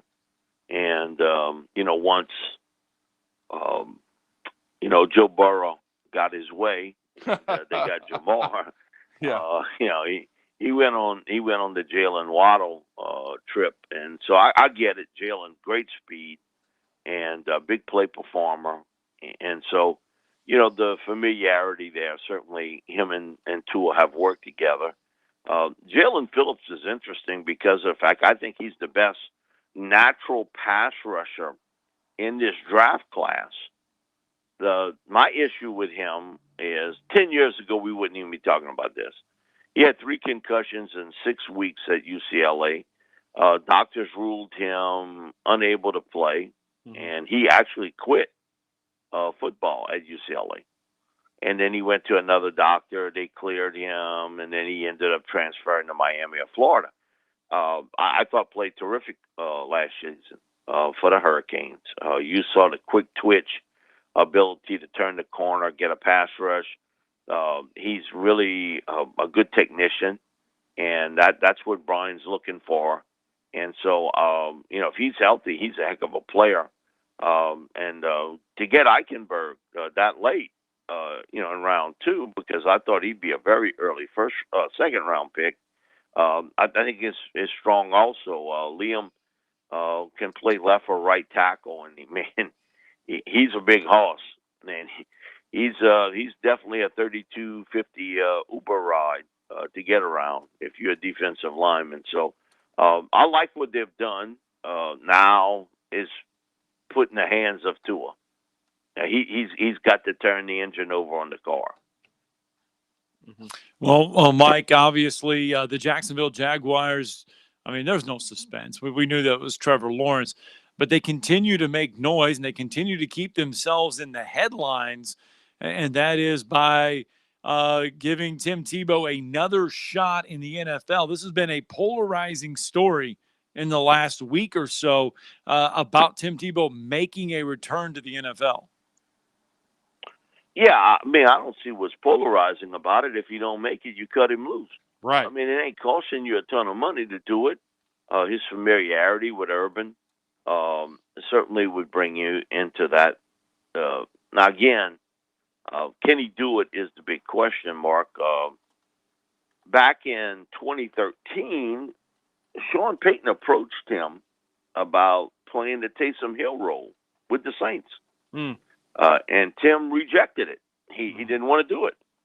But remember, first 2 years he was in Denver, and then he got traded to the Jets, and then the Jets cut him in late April of 2013.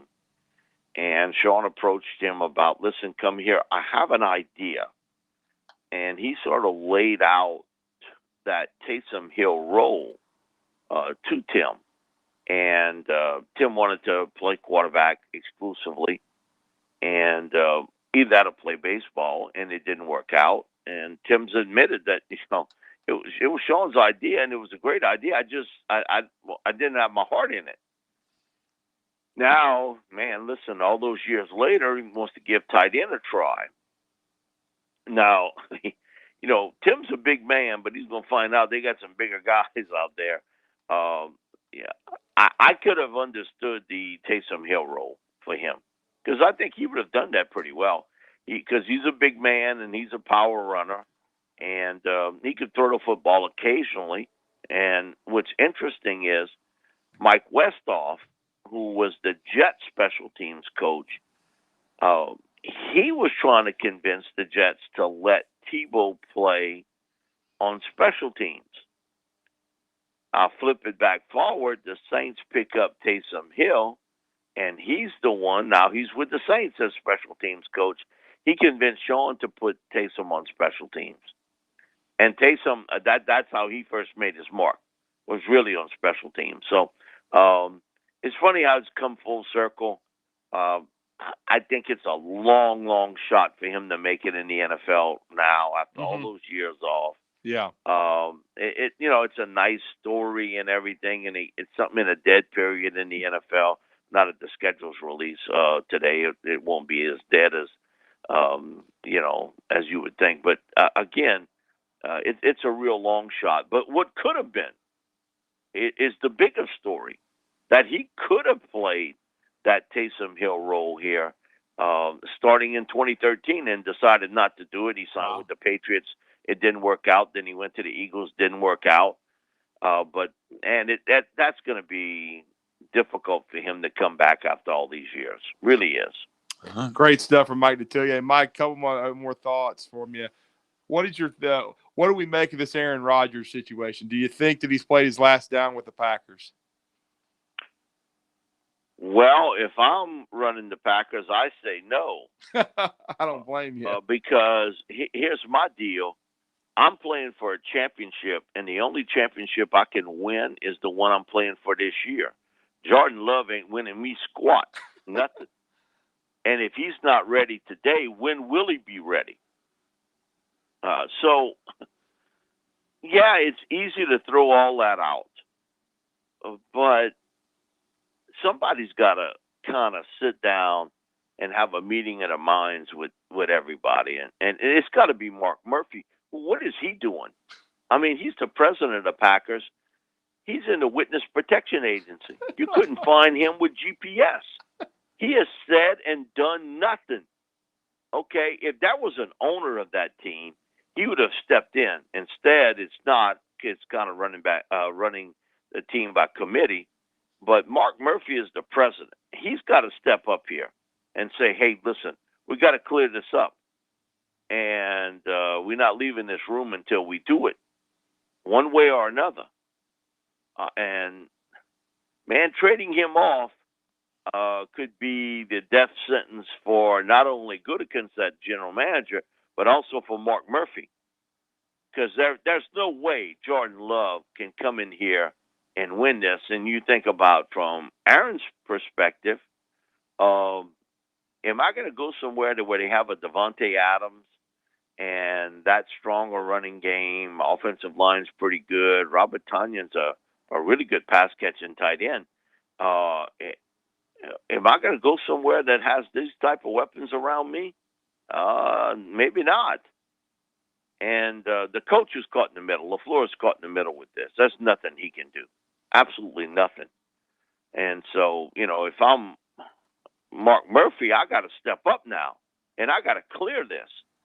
And everybody and their brother got trade rumors, but, they're not trading him to an NFC team. No. That would be even stupider, the stupidest thing they could have done. And, why send him somewhere else? He can help me get back to, where I need to get to the Super Bowl. And Jordan Love's not going to do that. Don't kid yourself. And nobody's going to give you a quarterback at this stage. So you might get draft picks, but, is that going to satisfy the Green Bay community? Draft picks? And you knew that if you dealt him off when the 49ers tried to make that deal, you'd have got the third pick in the draft. Mm-hmm. So if you make that trade and you get the third pick in the draft, you're going to pick a quarterback, right? Yes. Okay, so that's telling you that you made a mistake with Jordan Love. Mm-hmm. So somebody's got to take the sword, and I can't find another Aaron Rodgers hanging around. I can find me another Brian Gutekunst if that's the case. If it boils down to that, somebody may have to fall on the sword. Yeah, there's no doubt about it. With this. But, man, if I'm the Packers, I'm going to do everything to keep him because, they hired me in any position there to win a championship. Aaron Rodgers gives me the best chance to do so. Not Jordan Love or no other quarterback that some teams willing to trade in exchange for. So, man, it's a ticklish situation, and it is a power move by Rodgers. But this has been screwed up by the Packers from one end to the other. I mean, I don't know how much more you can mess this up, but Packers management has really screwed it up. If there was an owner there, somebody would have long been fired. I guarantee you, somebody would have been fired there because when you mess up stuff with a superstar player today in any profession, yeah, you're gonna lose to that player. Okay, you're gonna lose to him, and you just as soon get ready for it. But now Gutekunst is hard-headed. I mean, you can see that he's going to do things his way, and okay, that's fine. But just get ready that if it doesn't work out, you got to hit the trail, Jack. Yeah, no question about that. Great thoughts there from Mike Detillier on the Aaron Rodgers situation. Final thing for me, what about you told us before the draft if the Falcons went through with Kyle Pitts, if they followed through with it, you felt like Julio Jones would be traded by June 1st. Do you still feel that way? I think there's still a possibility of that. It would seem to me that they would need something to help their defense, and maybe Julio gets them that. Right. Again, this is sort of an Aaron Rodgers situation too, where Julio at the end of his career kind of wants to write his own legacy. And I'm sure this is being pushed by the Julio Jones people that, hey, listen, maybe there's a couple teams out there that would be interested. So it just is going to be what you can get in return. I would think a trade is possible, but I'm not giving him away at this stage. I'm just not going to do it. So it would depend, but I think there would be a team or two out there that would have a lot of interest in Julio Jones and be willing to give you up something comparable in return for him. But it would have to happen after June 1st. It really is. Well, yeah, Mike, thanks for the time. Always good stuff. Great stuff, Mike. We always enjoy talking football with you. Let everybody know how to connect with you, my friend. Appreciate it. SaintsReport.com, MikeDetillier.com, WWL.com. Well, give Pete Jenkins our regards, man. He's been on our station several times. Hope you have fun at the Lion Camp. Appreciate it, man. Yeah, well, it ain't Tahiti for me either, so it's pretty hot. I live about 15 minutes away from Nichols, so I understand the heat and humidity of it. But, man, those kids, we had over 500 of them, over 500 in 2019. And you got to want to be there because it's not the easiest camp in the world to run. Believe me. No doubt. We can talk about 3 a days for Saturday, Sunday, Monday. Well, it's usually just one day, so just the morning. But, man, for 3 days to run 3 a days, you dragging. Yes, sir. Thank you, sir. Have Thanks, a great Mike. weekend. Thanks a lot, guys. All right, let's get a break in. When we come back, show rolls along.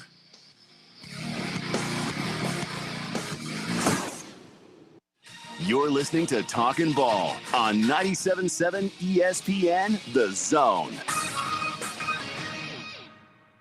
We're looking good for the last-minute rush this morning. I'm not finding any wrecks, stalls, or traffic signal headaches to slow you down. You be careful. We got a lot of folks scrambling trying to get in on time this morning. Popeye's Rippin' Chicken Sampler has 2 chicken breasts, 8 butterfly shrimp, 2 sides, 2 biscuits. $10 at Popeye's, Jordan Lane, North Parkway, and 72 at Jeff Road. Captain Nick in the Popeyes Skywatch Traffic Center. Spring has sprung with a hint of summer right around the corner. And with all the travel restrictions easing up, now is the time to consider the Lodge at Guntersville State Park for a quick, relaxing getaway.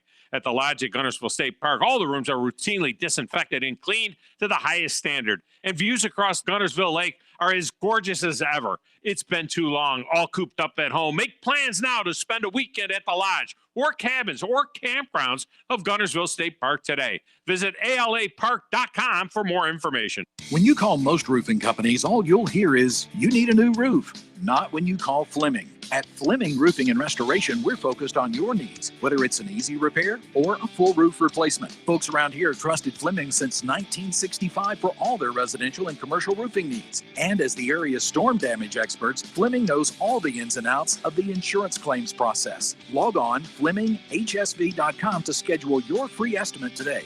Fleming Roofing and Restoration. We show up. Here's Bobby White from Woody Anderson Ford on their service department. President's Award winner 2 years in a row. That's only given to the top 10% of Ford dealers in customer satisfaction. So we're very proud of the service department. And our body shop. If you happen to get into an accident, which not a lot of people just want to go down and see a body shop. If you get into an accident, award-winning body shop. We have state-of-the-art paint booths back there. They're waterborne paints that we use, friendly for the environment. We've got our production system, the way things are in and out. We have the fastest cycle rate in town of getting your vehicle in, getting your vehicle out, and assured that it's fixed right. We take pictures before it's wrecked, and not only after, but we take it as we're putting the parts on, all done to above industry standards. So I'm proud of our body shop too. Don't forget our parts department. So if you happen to need parts, performance parts, or just parts if you're a weekend mechanic. Woody Anderson Ford, located at the corner of Jordan and Sparkman, as well as Hughes Road and Madison. You can also check out the great deals at WoodyAndersonFord.com. This is Eli Gold, voice of the Alabama Crimson Tide. Now more of Talkin Ball with Scott Tyson and Drew DeArmond on your home for Crimson Tide Sports 97.7 ESPN The Zone. Roll Tide. All right, here we go. All right, 256-576-4977. That's the number to the Neighbors Wealth Management Hotline for you to get in on the show this morning. And we continue on with some football talk. And, Drew, I stumbled upon this out of The Athletic, and it is hilarious. I think it's funny because they are asking Tennessee fans or anyone else that subscribes to The Athletic to take a survey and rate the Tennessee Vols football program as a whole right now. And so here are some of the questions from the survey that The Athletic is asking Tennessee fans. We can get your response to these. Did you approve of Tennessee firing Jeremy Pruitt, yes or no? Well, yes. I mean, Okay. once everything came out about the recruiting violations, they were really left with no choice. Though I felt like it was kind of a witch hunt in some ways. But again, I don't think Jeremy was ready to be a head coach or is not a head coach. And then it says, did you approve of firing Jeremy Pruitt for cause? Well, yeah. I mean, if the McDonald's bag stories are true, I don't know if that's completely accurate. But if improprieties were going on, of course. And then it said, how would you rate Danny White's hire of Josh Heupel? 1 being poor, 5 being excellent. I'd say about a 3. Okay. And then it would rate, how would you rate Josh Heupel's performance as Tennessee coach so far? How can you rate it? 1 to poor, 5 to excellent. You can't rate it. He went through spring practice, for crying out loud. You can't rate it. That is a dumb question. Okay. How would you rate the state of the program? 1 poor, 5 excellent. 2. 2. The Tennessee program at a 2. They haven't beat Alabama since, I was much lighter and much younger. That's all I'll say. Okay. It's not very good. They can't. They haven't beat Florida lately with regularity at all. They have not. They had the one miracle against Georgia when Kirby choked another one. But they have, when Butch was there. But they haven't. Tell me the last time. I know Butch Jones had a couple of 9-win seasons. Right. But they still weren't true contenders to get to Atlanta. They haven't been a contender since like the early 2000s, man. Since before, when Philip Fulmer's program had its last little run. Pretty much after that, after 2002, it's been downhill for Tennessee. It was a steady decline, and then they've hit rock bottom now. I just, to me, but again, it's still too early to rate Josh Heupel. You have to let him coach a real game before you can rate it. All right. Which outgoing transfer was the biggest loss? Here's your choices. Eric Gray, Wanye Morris. That's a lot, though. Henry To'oTo'o, Jarrett Garantano, Ty Chandler, DeAndre Johnson, or Quavarius Crouch. Those are your choices. I would say the biggest loss for me would probably be a tie. It would be Eric Gray and Henry To'oTo'o because I think that's your two best players offensively and defensively. Unfortunately, they only let you vote for one. I mean, if I had to vote for one, I would say Eric Gray because I think he was a underrated guy, 1,300-yard rusher because, certainly To'oTo'o was a huge part of their defense. But Eric Gray was, gave them a legitimate running threat. He's a really good football player. He had a good spring at Oklahoma, and he would have been someone. I know Josh Heupel likes to throw it around, but don't get me wrong. You have to run football. You have to. Right. Okay. If you can't run it at all, I mean, I know Mike Leach doesn't run it very much at Mississippi State, but he's kind of an outlier. If you want, and somebody remind me of the last championship he won.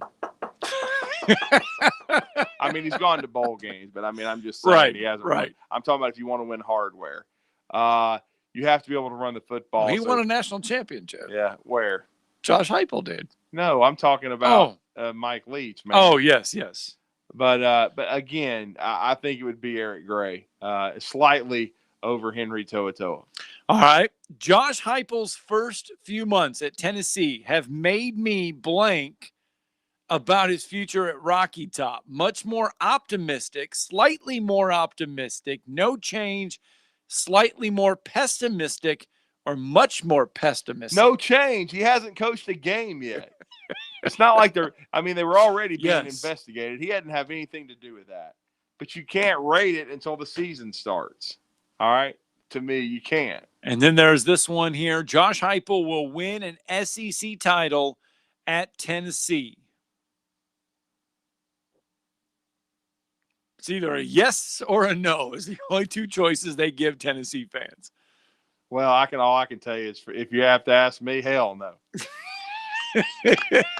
He's not. Unless Kirby just completely caves in, and then Dan the Mullen program falls apart, and then Dan Mullen continues to incite riots. Other than that, there's no way. I mean, I could see Tennessee eventually getting back into the top 3, but winning an SEC or a national championship in the next 5 years, hell, I don't see it. And then they asked the last question that they ask Vols fans: how many regular season games do you expect Tennessee to win in 2021? 1 to 3, 4, 5, 6, 7, 8, 9, or 10 to 12? Good Lord. I would say 2, except for I've said this and I'll repeat it. If he wins 7 games, he should be coach of the year. Because I'm still not sure how good a roster he's got. I know they're attacking the transfer portal, but they're having a cow over getting people out of the portal. That have 300 receiving yards in their careers, and so it honestly reminds me of some Alabama fans back in the early 2000s when they couldn't beat Tennessee. You get a kid like Mark Gillen from Miami, a quarterback. You think he's some great player. Guy couldn't play dead in a B Western. I mean, if anybody wants a nightmare, go back and watch the 2004 Arkansas game in Fayetteville if you want to throw up. But, I mean, you probably don't want to go back and watch Shula Ball. But, hell, I'm just saying. They do ask Vols fans this, though. Who's going to start the most games at quarterback this fall? Harrison Bailey, Brian Maurer, Joe Milton, Hendon Hooker, or Caden Salter? Well, first of all, Caden Salter's not even eligible. He's not even been reinstated, so he's sure as hell not going to start. So you cross him off the list. I would say either Harrison Bailey or Joe Milton. Yeah. But I would think Joe Milton has been brought in to start and to torment Wolverine Dan, but who knows? I mean, a lot of people think that once he's there and working, that they brought in Joe Milton to start. But that's going to be one of the storylines everybody's going to be following because it is a crowded QB room at Tennessee, even if most of them have done absolutely nothing. All right, 256-576-4977. That's the number to the Neighbors Wealth Management Hotline. And you got time to get in on the show this morning. That was a quick survey that The Athletic put out and asking Vols fans to get their response on the program as a whole. And they have some essay type questions in there that they want you to ask. What's the biggest concern with the Tennessee program right now? They also want you to ask, how would you describe the state of the program? So this will be interesting when these all come back later here in a couple months to see how Vols fans actually feel and think about this. So it's just something to. It's going to be interesting. We'll start getting the reaction when Tennessee actually takes the field. Yes. But right now, I would say they've done a pretty solid job. They're doing a solid job in the transfer portal. They had a pretty good spring. I still want to see if they can actually tackle someone because Josh Heupel's defenses at Central Florida were, they'd be in favor of them. Let's just put it that way. They weren't the greatest on the defensive side of the ball. They certainly were potent offensively. I expect Tennessee to throw it around. It's just how well and how can Josh Heupel kind of coach up these QBs? All right, 8:42 here on this Wednesday morning. Let's go ahead and get our final break in because when we come back, we'll do tomorrow's headlines today. Plenty there to look at. You're listening to Talkin Ball on 97.7 ESPN, The Zone.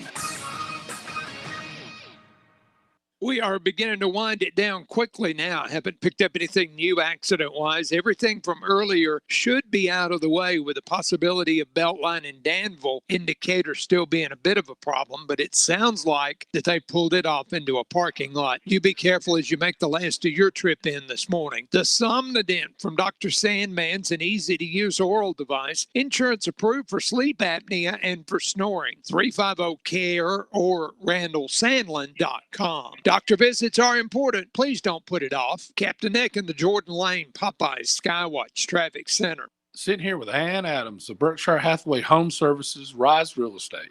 Is it a good time to sell your home, Ann? Yes, it is. We have people relocating from all over the country. Why should we choose Rise Real Estate? Well, we've been selling real estate in North Alabama for 36 years and have sold more real estate than any other real estate company, period. Do you help your customers through the entire process? Yes, our agents are with you during the whole process from start to finish, from beginning to end. In your relocation services, you have a whole team. Yes, we have a dedicated relocation department helping customers move seamlessly into the area.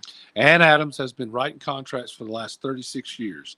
She has the experience to help you list and sell your home, downsize your home, or help pick the perfect spot north of Alabama for you to build a future. Call Ann Adams at 256-337-2625 or on the web at www.bhsriserealestate.com.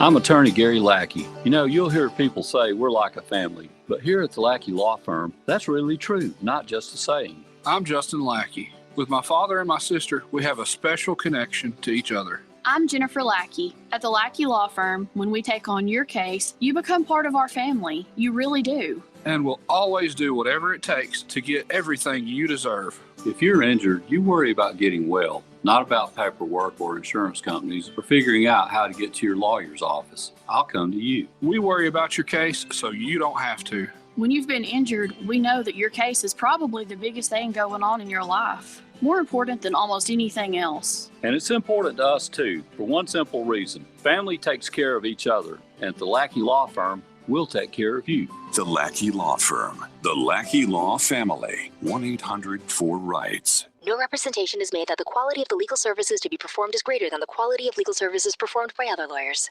This segment of Talkin Ball is brought to you by University Kia, the #1 volume Kia dealer in the state of Alabama, located online at universitykia.com. The Drive with Wes Neighbors and Steve Moulton. From today's headlines to the guests you want to hear from. Who wants to party? Listen in and join in. Weekday afternoons starting at 5, 97.7 ESPN, The Zone.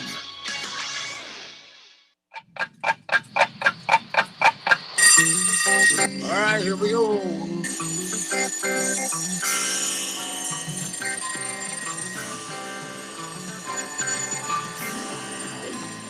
It's time for tomorrow's headlines today with Scott Tyson and Drew DeArmond on 97.7 ESPN The Zone.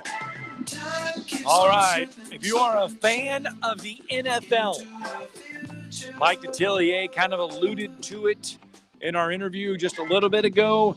Tonight is the night where you find out the schedule for your teams, but the NFL has kind of given us that appetizer, so to speak. We know some of the week 1 games. Your week 1 games on Fox. These will be the noon games. Philadelphia is going to open the season at Atlanta. So that is going to be the Falcons' home opener. Will be on September 12th. Cincinnati will host Minnesota. Detroit's going to host San Francisco. Indianapolis is going to host Seattle. New Orleans is going to host Green Bay. And the Giants are going to host Denver. Those are going to be your games on Fox. Drew, your games on CBS for week 1. On September 12th, the Panthers are going to host the Jets. The Tennessee Titans, they're going to welcome the Arizona Cardinals. The Washington football team is going to welcome the Los Angeles Chargers. The Texans are going to host the Jacksonville Jaguars. So Trevor Lawrence's debut will come on the road at Houston. And who will be playing quarterback for the Texans? We don't know. The Bills are going to host the Steelers. the Chiefs are going to host the Browns, and the Patriots are going to host the Dolphins in week 1. Like it. So that is some of your NFL matchups from week 1. The rest of your NFL schedule will come out tonight. Don't think it'll happen because of Cam Newton, but I think I really hope that I wish that would be Mac Jones versus Tua Tagovailoa. What a storyline that would be in week 1. If Cam Newton can't play or has lost his mojo, well, we'll see. He may. It depends on how Cam, performs in training camp. Yeah. And how healthy he is. If he's healthy and he performs well, I've got to believe he's going to be behind center. All right. NBA news. I mentioned at the top of the show, there's some NBA news. No, this is good news. Good. This will help John Petty. This will help. The draft process. I can deal with that. This will help our guys. I can give a rat's ass what's going on during the regular season, but Sharif Cooper. This will help others. The NBA draft combine, Drew, will take place June 21st through the 27th. We know that now. Okay. It will consist of in-person team interview sessions, 5-on-5 games, shooting drills, measurements, strength, agility testing, half-court drills, and medicals. The combine is going to be conducted at the Wintrust Arena and Marriott Marquis in Chicago. Well, that'll be big for John Petty and Herb Jones. Yeah, there's a lot of guys. And as you said, no doubt. And we'll see. You still got we do know that Sharif Cooper is now going to stay in the draft. He can try to enhance his value, and JT Thor as well. What's going to happen with him? Yeah, and they also say that this is encouraging for the summer league because they say it's not quite 100% that they're going to get the summer league back. But if the NBA draft, if this combine is going off like it is now in person and stuff, it says they would expect this event to operate as something of a test run with any lessons learned from being incorporated into what they've seen ongoing plans for right now for a summer event. But it is looking better for these young guys that get drafted to have a summer league in the NBA. And the draft is in July this year, right?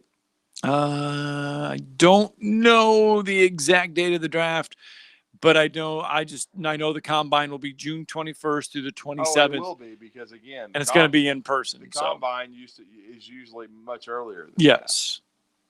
So there you go. There is some good news. Not all good news though, as far as the headlines go. Sad news. We were kind of here yesterday in mid-afternoon. Colt Brennan. This news. Colt Brennan, former Hawaii quarterback. It's tragic news. Found dead at the age of 37. Yeah, terrible. And I think it's ironic, Scott, if you look behind you, that panoramic of Bryant-Denny Stadium, I believe, was taken in that 2006 Hawaii game that he played in. I watched that game on pay-per-view, and Colt Brennan is just very sad. From what we understand, I think he was in the 5th month of some alcohol rehab in the state of California, and they found him unresponsive. Just tragic that he's gone at 37 years of age. All right. There you go. We are still getting more schedules coming out from the NFL Network and stuff. We know some of the London games. We know one of them is going to be the Jacksonville Jaguars and the Atlanta Falcons. Well, the New York Jets are going to take on the Atlanta Falcons Week 5, Sunday, October 10th. That'll be one of the London games. The other one is going to be the Jacksonville Jaguars versus the Miami Dolphins, October 17th. Okay, so somebody leaked out the wrong thing. Way to go, NFL. Yesterday. Clowns. So, but you get Tua versus Trevor Lawrence, though. That's why you can't believe everything you read on social media. Yeah, you get Tua versus Trevor Lawrence. Yeah, in London. Let's go Dolphins. And then the Falcons. The Falcons will be the Jets on the October 10th. So back-to-back weeks of games in London. Neighbors Wealth Management Hotline is where we are all going. And B. Rich is there with us. What up? Hey, fellas, how are y'all today? Looks like you're hoarse from the game last night, dude. I am. We might have done a little heckling to the old Tennessee folks there. There you go. Fellas, great. My hat's off to the Trash Pandas organization and players, all of that. Phenomenal experience last night. I had a little foresight, and I loaded up the girls, and we headed to the ballpark at about 4:30. Okay. Got there early. Got to the stadium. Gates opened at 5. We stood in line for about 10 minutes waiting on the gates to open, but we did not have to wait in that traffic. So kind of saw that coming. For the most part, we had no issues. Stood in very few lines. I will say that at first pitch was 6:35. That stadium was about half full. Oh, you could wow. look out and you could see where everybody was at. They were all in line waiting to park. So I know they will get that figured out. Opening night, 7,500 plus in there. You knew that was going to happen. But just from where we sat to the hospitality from all of the employees there, ticket takers, parking people, just the staff walking around, everybody was so friendly. Scott, I know you had some questions about the food. Yeah, I want a food report. Okay, I can't give you an accurate food report, but I can tell you that the beer was ice cold. See, there you go. It was tall, ice cold, and a little pricey, but you know that kind of going in. Okay. Going in. But I hope to give you a better food review. I will tell you that a bag of Cajun peanuts was my dinner last night, and beer was for dessert. So we had a few of those. But the seats were phenomenal. There's not a bad seat in that house. The interaction, we sat on the third base side, which is the visiting side. Third baseman, I think his name is Levi Jones, hit a solo homer and drove in. I think he had 2 or 3 RBIs. We played third base, threw Audrey a ball between one of the innings, so she was all excited about that. They couldn't have had a better experience. The flyover was awesome. So really, hats off to those guys. Get a chance to go out there. It will settle down. They'll figure out all the logistic stuff. That's going to take a few games, but really hats off. So much fun. Glad to see baseball back in Madison County. But I'm hearing Lee Greenwood, though, just may not have the oomph on the fastball anymore. Fellas, he's lost the fastball, but it was so cool to have him there. Yeah. Who doesn't want Lee Greenwood there? I mean, it was awesome. So instead of take me out to the ballpark in the 7th inning stretch, he did God Bless USA. I mean, yeah, there you go. Who doesn't appreciate that? So hats off. Get your bottoms out there to Toyota Field. Support the local team. I guarantee you'll have a good time. Take your kids. So many kids out there with jerseys on. I saw people I knew. Their kids were so excited. It was just smiles from ear to ear. It was awesome. So cool. That's good. But yeah, you guys have a great day, and hopefully we'll see y'all out at Toyota Field sometime soon. Yes, sir. Thank you, man. You got it. Well, see, there you go. Now that's what I was. I knew the traffic was a problem. Yeah. But see, the food is already better. B. Rich may not have sampled all the food, but it's already better than Joe Davis Stadium because he said they had Cajun peanuts. Yeah, that's see, they didn't have Cajun peanuts even at Joe Davis Stadium. I can give me some Cajun peanuts. Those are the spicy ones, Those would be good. Yeah. Now, he didn't say that they're hot. Were they hot boiled Cajun peanuts, or were they just regular Cajun peanuts? I don't know. We have to go see. We need to take a field trip to Toyota Field and go and get some of the food because that is, I mean, now that I know that I need to plan ahead, make sure I have a little extra cash with me. Yeah, of course. When we get out there, so we can enjoy everything.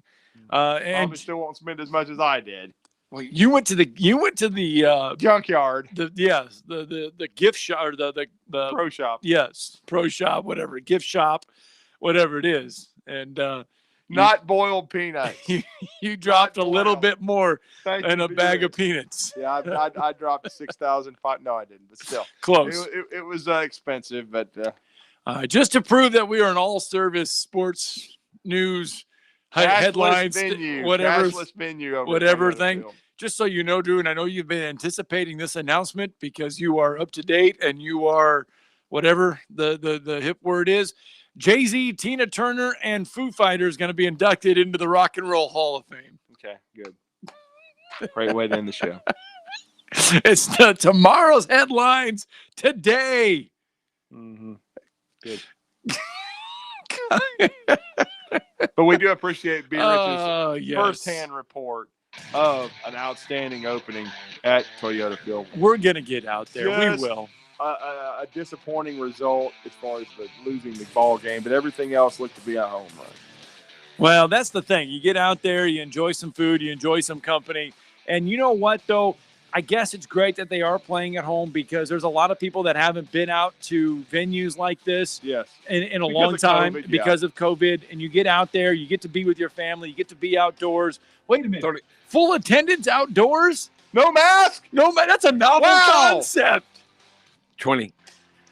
Really appreciate Mike Detillier for joining us and Chris Heaps. We'll be out there later today. Madison Academy in Russellville starting at 4:30 out of Madison Academy. Some great high school baseball. 10. Really appreciate everybody for joining us today. Bizarre, Chad Guathy from 10 to noon, and we will be out. The drive will be tonight, 5 to 7. We'll see you tomorrow. Here's a list of what we have. The Crimson Tide Sports Network, the Atlanta Braves Radio Network, Madison Academy Football, UAH Basketball, the SEC Radio Network, the College Football National Championship Game, the SEC Football Championship Game, NBA Playoffs, MLB Playoffs, and that's just the starting lineup. 97.7 ESPN, The Zone. That fact is important for you to know.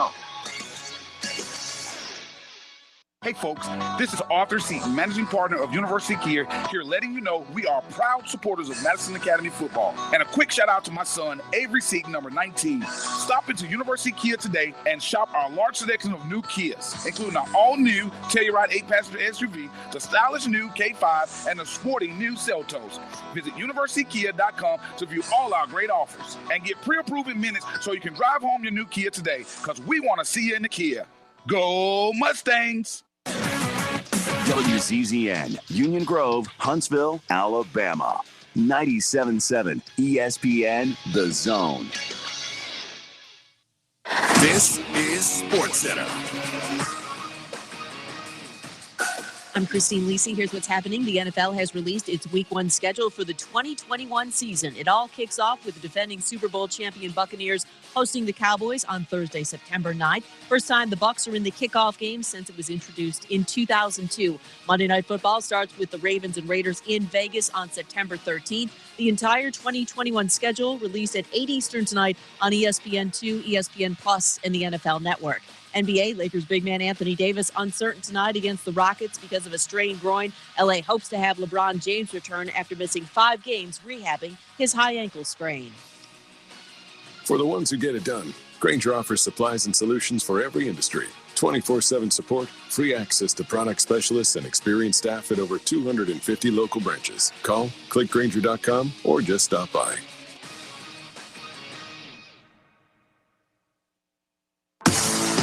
From the ESPN studios at Pier 17 in the Seaport District of New York City, this is Greeny with Mike Greenberg on ESPN Radio, the ESPN app, and on ESPN Plus.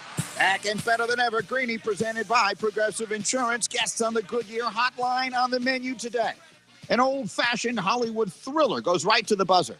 Someone I like a lot takes a shot at Aaron Rodgers and isn't wrong. The schedule is coming out. I'm counting on 13-4. And the green list is all about the most important position in baseball. It's showtime. Let's do this. Here we go. Go.